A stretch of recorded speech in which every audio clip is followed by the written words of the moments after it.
Bismillahirrahmanirrahim. Assalamualaikum warahmatullahi wabarakatuh. Alhamdulillahirabbil alamin wa bihi nasta'in ala umuri dunya waddin. Wassalatu wassalamu ala asrafil anbiya'i wa mursalin habibana wa maulana Muhammadin sallallahu alaihi wasallam.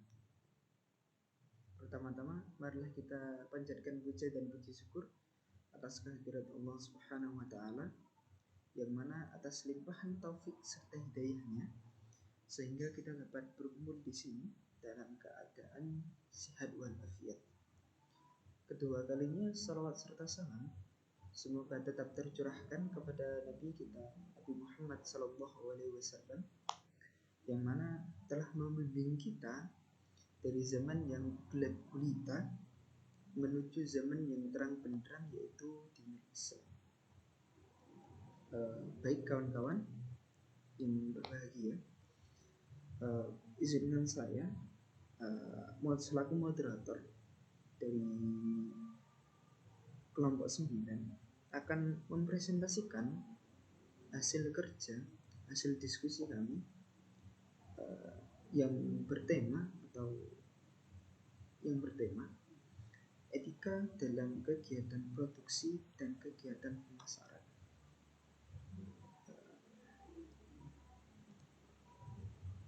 Kalau ibarat pepatah, kawan-kawan mengatakan bahwasanya tak kenal maka tak sayang. Jadi kelompok 9 ini terdiri atas 4 orang.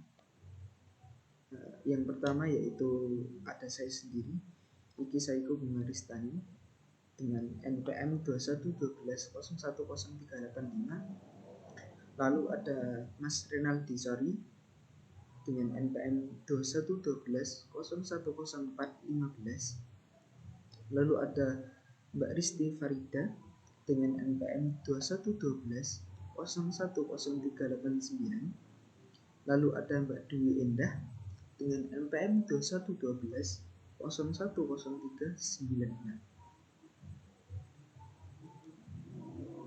Langsung saja kawan-kawan, untuk mempersingkat waktu juga, saya akan langsung membawakan submateri yang pertama, yaitu mengenai etika produksi. Apa sih etika produksi itu?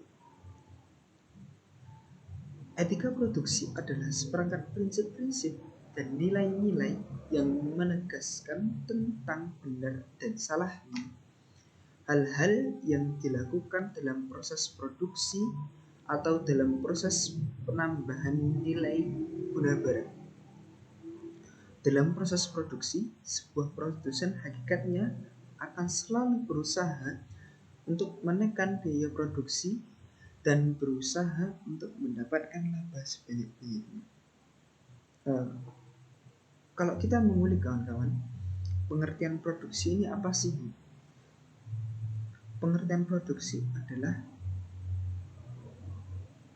proses kita mengolah dari barang mentah menuju barang jadi. Sedangkan etika produksi adalah hal yang harus kita perhatikan, prinsip-prinsip atau nilai-nilai.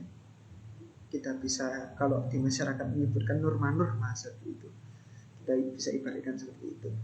Di prinsip-prinsip dan nilai-nilai yang harus kita perhatikan, yang harus kita menjadi salah satu pertimbangan guna dalam menjalankan proses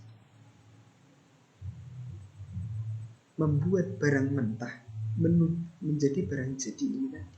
Jadi tahap-tahap, step-stepnya dalam produksi ini harus diperhatikan.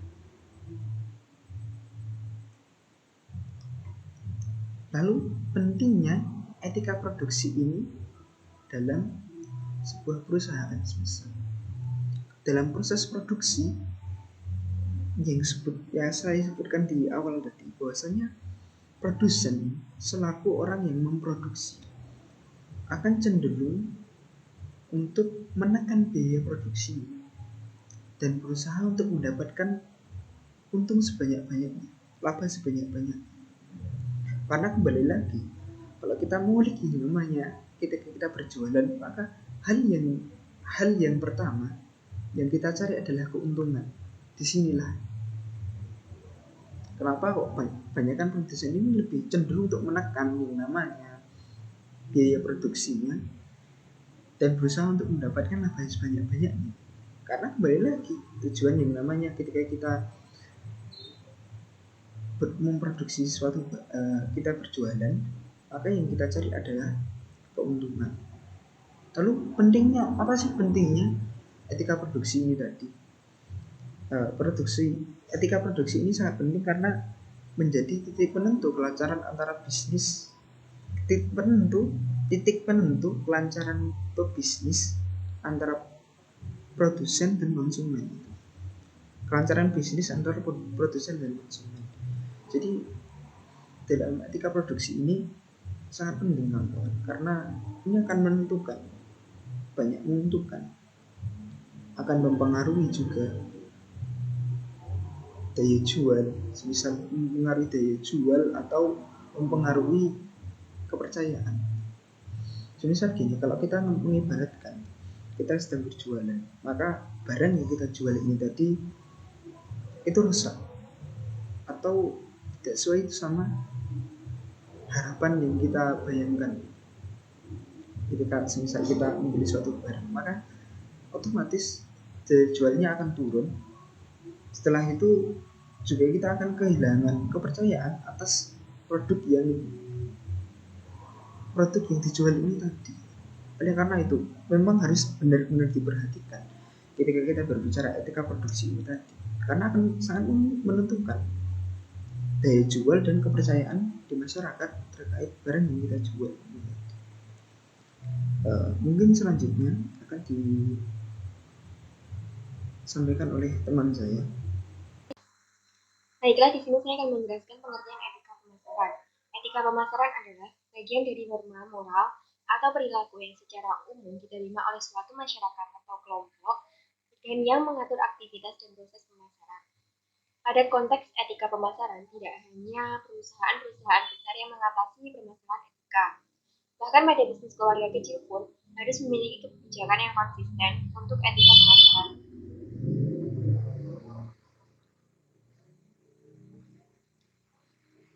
Selanjutnya adalah aturan kode etik yang ditetapkan oleh American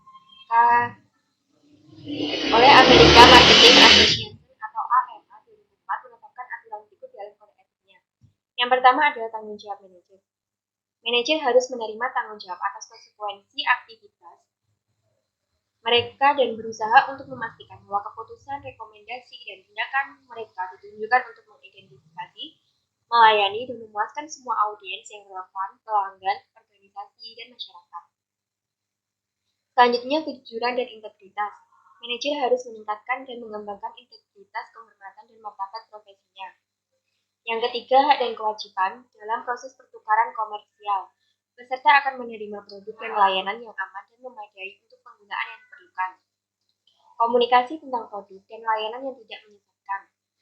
Kondisi keuangan dan dalam bentuk apapun akan dibangun dengan itikat baik. Dan akan ada metode yang memadai yang memberikan kompensasi yang memadai untuk ketidakpahaman dan sistem untuk menangani keluhan dan klaim. Selanjutnya, hubungan organisasi. Manajer harus menyadari kemampuan mereka untuk memengaruhi anggota organisasi lainnya.